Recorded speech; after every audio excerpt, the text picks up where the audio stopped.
Sambil contoh begini.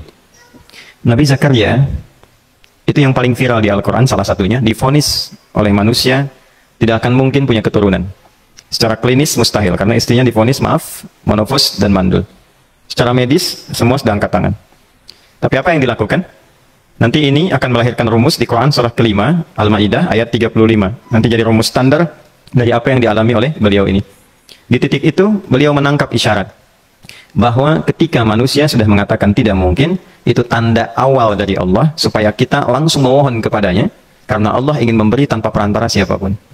Maka dilakukanlah kemudian sholat. Sholat itu dalam bahasa Arab, terjemahan kitanya artinya sesuatu yang tersambung, terkoneksi. Karena itu saat kita sedang sholat, kita sedang menyambungkan diri kepada Allah. Anta'budallaha ka'annaka tarah. Kita menyembah Allah dan kita merasa diawasi, dinilai oleh Allah. Maka dalam sholat itu beliau meminta. Ya, permintaannya viral. Qala rabbi habli min ladunka dzurriyyatan thayyibah innaka sami'ud du'a. Bahasa bebasnya begini, ya Allah, semua memvonis aku tidak akan mungkin punya keturunan. Sekarang aku memohon kepadamu saja yang tidak punya batas dalam pemberian. Nah, sebelum ke sedekah dengan harta, Allah mengajarkan dulu sedekahlah dengan tubuh kita. Karena tidak semua orang boleh jadi memiliki harta, tapi semua orang punya potensi untuk menggerakkan tenaganya untuk meminta. Oleh karena itu diletakkan sebelum harta itu sholat. Kenapa rukun Islam yang kedua sholat, selanjutnya zakat? Karena tidak semua orang bisa mengeluarkan harta. Kalau tidak ada satu pun mentok di harta, maka gunakan tubuh kita untuk menunaikan sholat. Itu rumus Nabi Zakaria. Maka beliau tunaikan di mihrabnya Maryam, minta ke Allah. Rumus kedua, sebut nama Allah, Asmaul Husna, sesuai kebutuhan kita. Jadi nggak harus 99. Misal, ini mau menuntut ilmu, sekolah, sebut ya Allah, ya Alim, pemilik ilmu. Ada persoalan rizki yang ingin kita dapatkan, ya Allah, ya Razak. Ada proyek, ada kegiatan yang kira-kira tantangannya tidak mudah, ya Allah, ya Al-Fattah. Ini beliau minta karena divonis tidak mungkin, maka meminta kepada Allah dengan nama pemberian tanpa batas, namanya Wahhab. Disingkatnya Hab. Rabbi habli, ya Allah yang tak punya batas dalam pemberian, mereka memvonis aku punya batasan, maka mohon anugerahkan darimu saja. Jika padamu belum sempat juga terkabul, maka mohon tunjukkan kepadaku dengan cara apa lagi aku mesti meminta. Maka dalam situasi mentok itulah kemudian turun langsung jawaban. Fanadatul malaikatu wa huwa qa'imun yusalli fil mihrab annallaha yubashshiruka bi Yahya. Tolong garis bawah ini.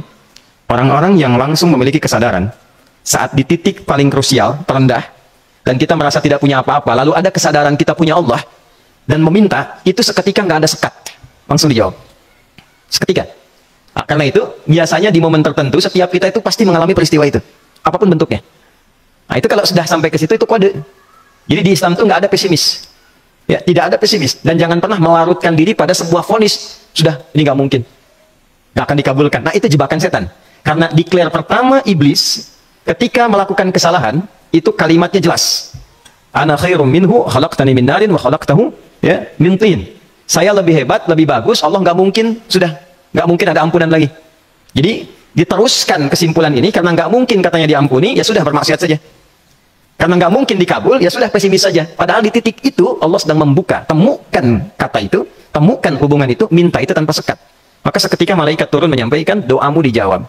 Itu sedang berdiri, baru selesai doa, belum selesai sholat, belum salam.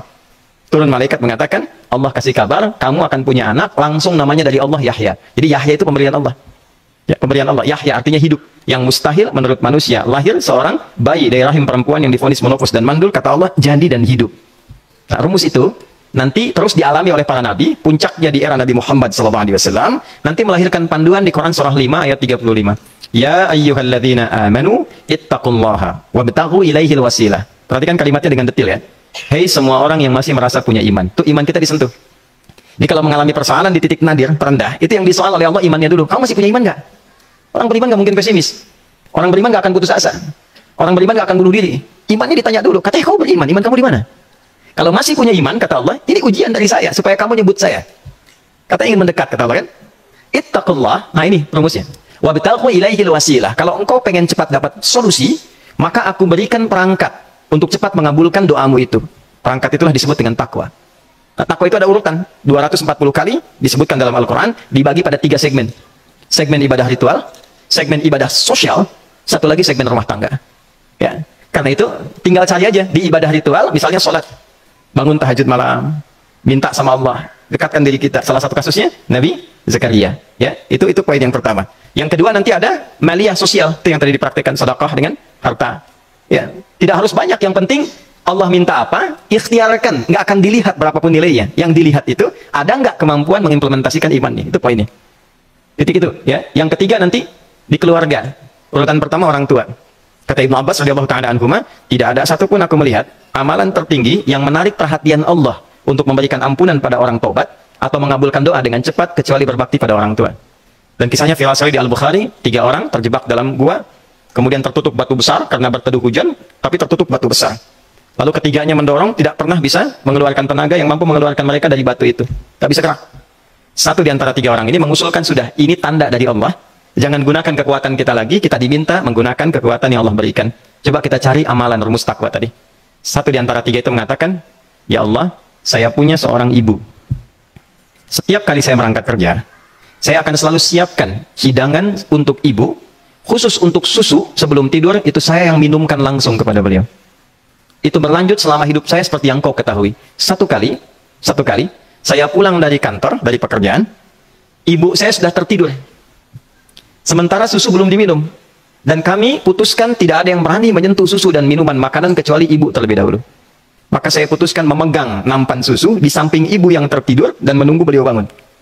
Tiba beliau bangun tengah malam, saya berikan susunya tanpa saya katakan saya telah menunggu cukup lama untuk memberikan susu itu. Ibu yang nggak dibangunkan, dibiarkan istirahat dengan nyaman, begitu bangun, diberikan susu tanpa komen sedikit pun. Nggak bilang, mas betulnya udah lama tadi nungguin deh. Langsung diberikan. Seketika ibu senang istirahat dan lalu mengatakan pria ini, ya Allah, jika engkau ridha dengan amalku ini, maka mohon bebaskan kami dari kungkungan batu ini. Lalu ketiganya berikhtiar mendorong, yang tadinya tidak punya kekuatan, seketika batu itu menggelinding dan membebaskan 3 orang itu. Nah itu persegi dalil yang sebetulnya jadi pedoman hidup. Dalil itu kan pedoman bahasa Arabnya, pedoman berkehidupan. Kita di Islam itu lengkap. Jadi kalau kita mengalami kasus itu dimanapun, ya, baik di kedudukan, di usaha, di pengetahuan, sudah mau ngapalin mentok, gitu ya, itu ujian.